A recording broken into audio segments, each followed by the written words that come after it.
Times gone by, we were called special effects men.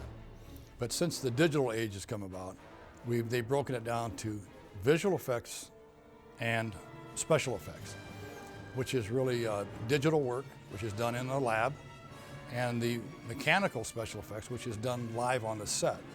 You need live elements so that the actor can work with things. And the actor just can't work against a blue screen or a green screen all the time. He won't get the feel for it. We have to match all the elements. Anytime somebody's falling off a building, we create that wind. Everything you see in the air, we will put in the air. See, this scene required, Sam wanted a lot of pollen in the air, but the problem was that because we came here, it wasn't quite spring yet. We had to look for this stuff. And what we found, the best thing for pollen is actually belly button lint.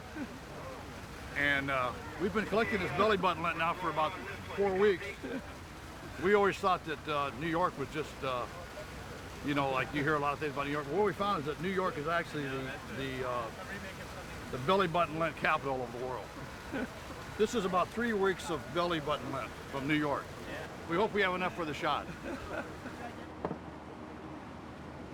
Anything that generally will move, we are responsible for.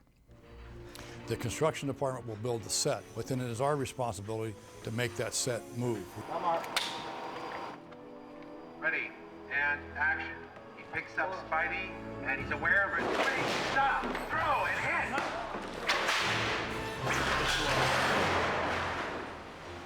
I kind of have a rule of thumb where if it's shot within 15 feet of a 15-foot range, it's pretty much going to be live. Anything past that is pretty much going to be digital. Go! Cut!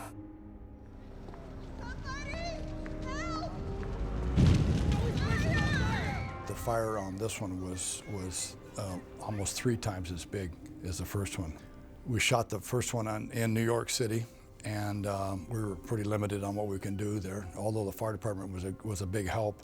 We did the second one on the back lot at Universal, so it was pretty much we built the set to burn. No one in this area other than stunts and effects. Okay. There's air mortars inside to accentuate the blast with debris and a little bit of wind. And there's a little bit of sparks coming out with the doors for Sam. And it won't be too noisy. No ear protection inside, but out here we're all fine. The burning building was a very special set of needs that we had to fulfill to accommodate the shooting crew and to accommodate John and to provide a set that was safe for everybody to work on. This is the before picture. This is the back lot before it has any of the work we're going to bring to it. No signage, no awnings, no detail of any kind. This is a part of that same block as we'll represent it in the movie with the building on fire.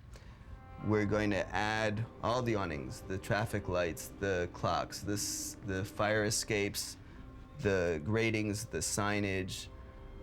These aspects of New York City will be added in digitally after we shoot our first footage.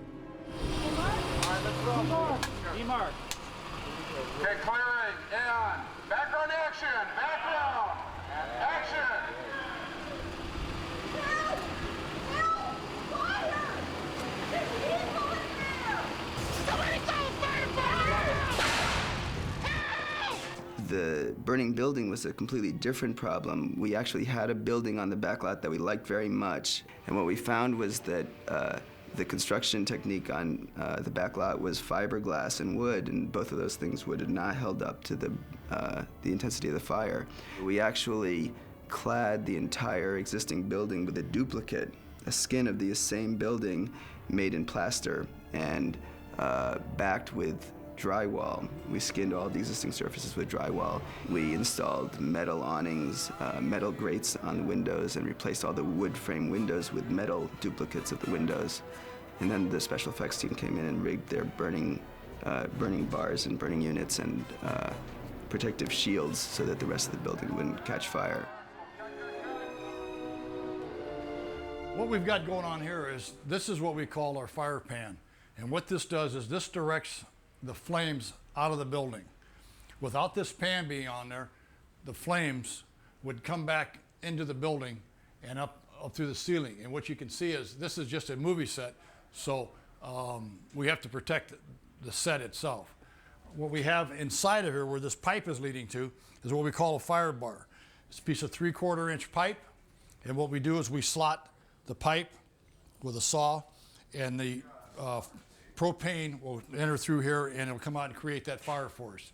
And what we'll do is we'll set a level that the director likes, and then we'll pretty much maintain that level throughout the course of the night.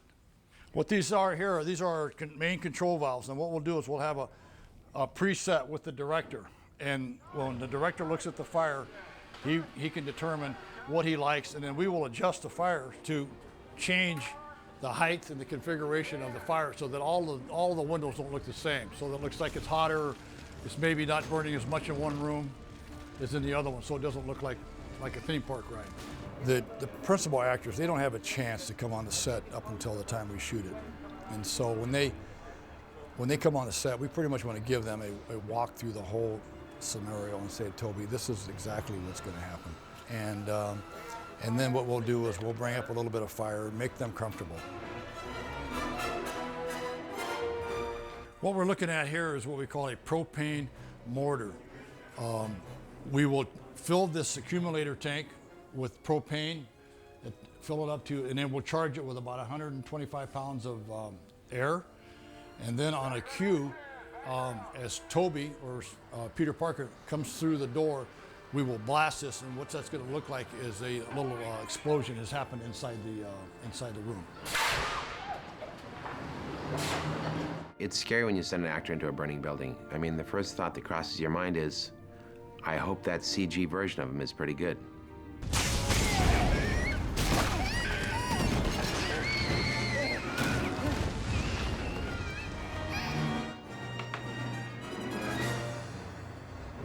I'm joking, of course.